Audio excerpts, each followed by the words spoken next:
Este é um relato feito por um médico francês, Dr. Barbet.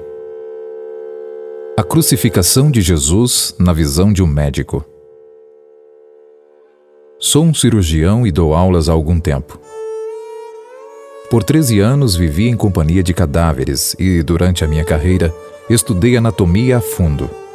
Posso, portanto, escrever sem presunção a respeito de morte como aquela. Jesus entrou em agonia no Getsêmani, e seu suor tornou-se como gotas de sangue a escorrer pela terra. O único evangelista que relata o fato é um médico, Lucas, e o faz com a precisão de um clínico. O suar sangue, ou hematidrose, é um fenômeno raríssimo. É produzido em condições excepcionais. Para provocá-lo é necessária uma fraqueza física, acompanhada de um abatimento moral violento causado por uma profunda emoção ou por um grande medo. O terror, o susto, a angústia terrível de sentir-se carregando todos os pecados dos homens devem ter esmagado Jesus. Tal tensão extrema produz o rompimento das finíssimas veias capilares que estão sob as glândulas sudoríparas. O sangue se mistura ao suor e se concentra sobre a pele, e então escorre por todo o corpo até a terra. Conhecemos a farsa do processo preparado pelo Sinédrio hebraico, o envio de Jesus a Pilatos e o desempate entre o procurador romano e Herodes. Pilatos cede, e então ordena a flagelação de Jesus. Os soldados despojam Jesus e o prendem pelo pulso a uma coluna do pátio. A flagelação se efetua com tiras de couros múltiplas sobre as quais são fixadas bolinhas de chumbo e de pequenos ossos. Os carrascos devem ter sido 2, um de cada lado e de diferente estatura. Golpeiam com chibatadas a pele já alterada por milhões de microscópicas hemorragias de suor de sangue. A pele se dilacera e se rompe. O sangue espirra. A cada golpe, Jesus reage a um sobressalto de dor.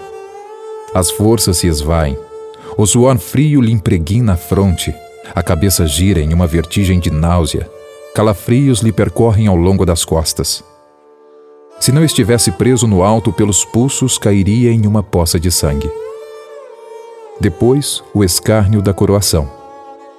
Com longos espinhos, mais duros do que os de acácia, os algozes entrelaçam uma espécie de capacete e o aplicam sobre a cabeça. Os espinhos penetram o couro cabeludo fazendo-o sangrar. Os cirurgiões sabem o quanto sangra o couro cabeludo. Pilatos, depois de ter mostrado aquele homem dilacerado à multidão feroz, o entrega para ser crucificado.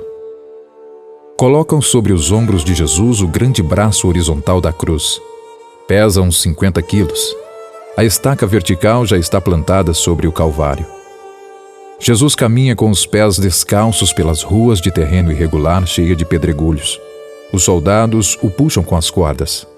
O percurso é de cerca de 600 metros. Jesus, fatigado, arrasta um pé após o outro. Frequentemente cai sobre os joelhos, e os ombros de Jesus estão cobertos de chagas. Quando ele cai por terra, a viga lhe escapa, escorrega e lhe esfola o dorso. Sobre o Calvário tem início a crucificação.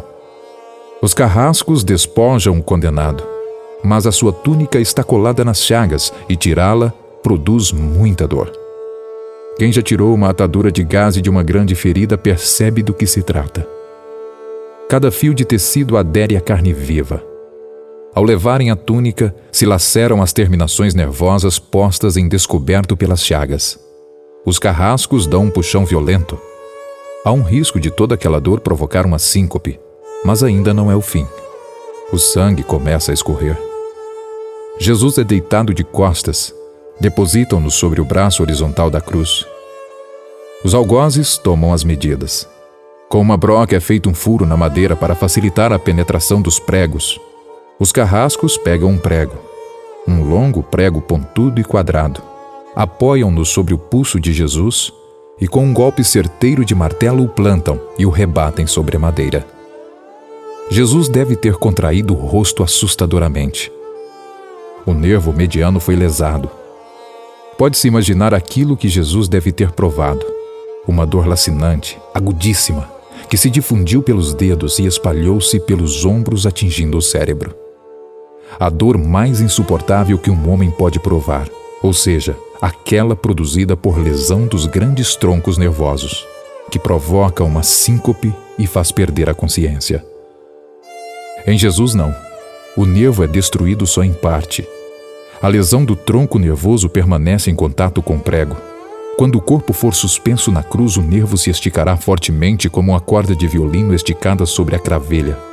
A cada solavanco, a cada movimento, vibrará despertando dores dilacerantes. Um suplício que durará 3 horas. O carrasco e seu ajudante empunham a extremidade da trava, elevam Jesus, colocando primeiro sentado e depois em pé. Consequentemente, fazendo tombar para trás, ou encostam-se à estaca vertical. Depois, rapidamente, encaixam o braço horizontal da cruz sobre a estaca vertical. Os ombros da vítima esfregam dolorosamente sobre a madeira áspera. A ponta cortante da grande coroa de espinhos penetra o crânio. A cabeça de Jesus inclina-se para a frente, uma vez que o diâmetro da coroa o impede de apoiar-se na madeira. Cada vez que o mártir levanta a cabeça, recomeçam as pontadas agudas de dor. Pregam-lhe os pés. Ao meio-dia, Jesus tem sede. Não bebeu desde a tarde anterior. Seu corpo é uma máscara de sangue. A boca está semiaberta e o lábio inferior começa a pender. A garganta seca, lhe queima, mas ele não pode engolir. Tem sede. Um soldado lhe estende sobre a ponta de uma vara uma esponja embebida em bebida ácida, em uso entre os militares. Tudo aquilo é uma tortura atroz. Um estranho fenômeno se produz no corpo de Jesus. Os músculos dos braços se enrijecem em uma contração que vai se acentuando. Os deltoides, os bíceps esticados e levantados, os dedos se curvam. É como acontece a alguém ferido de tétano. Há isto que os médicos chamam tetania, quando os sintomas se generalizam. Os músculos do abdômen se enrijecem em ondas imóveis. Em seguida, aqueles entre as costelas, os do pescoço e os respiratórios. A respiração se faz pouco a pouco mais curta. O ar entra como um sibilo, mas não consegue mais sair. Jesus respira com o ápice dos pulmões. Tem sede de ar, como um asmático em plena crise. Seu rosto pálido pouco a pouco se torna vermelho. Depois se transforma numa violeta púrpura. E, enfim, em cianítico. Jesus é envolvido pela asfixia. Os pulmões cheios de ar não podem mais se esvaziar. A fronte está impregnada de suor. Os olhos saem fora de órbita. Mas o que acontece? Lentamente, com um esforço sobre-humano, Jesus toma um ponto de apoio sobre o prego dos pés. Esforça-se a pequenos golpes, se eleva aliviando a tração dos braços. Os músculos do tórax se distendem. A respiração torna-se mais ampla e profunda. Os pulmões se esvaziam e o rosto recupera a palidez inicial. Por que este esforço? Porque Jesus quer falar. Pai, perdoa-lhes, porque não sabem o que fazem. Logo em seguida, o corpo começa a afrouxar-se de novo e a asfixia recomeça. Foram transmitidas 7 frases pronunciadas por ele na cruz. Cada vez que quer falar, deverá elevar-se tendo como apoio o prego dos pés. Inimaginável. Atraídas pelo sangue que ainda escorre pelo coágulo, enxames de moscas zunem ao redor do seu corpo. Mas ele não pode enxotá-las. Pouco depois, o céu escurece, o sol se esconde. De repente, a temperatura diminui. Logo serão 3 da tarde. Depois de uma tortura que dura 3 horas, todas as suas dores, a sede, as cãibras, a asfixia, o latejar dos nervos medianos, lhe arrancam um lamento. Meu Deus, por que me abandonastes? Jesus grita, tudo está consumado.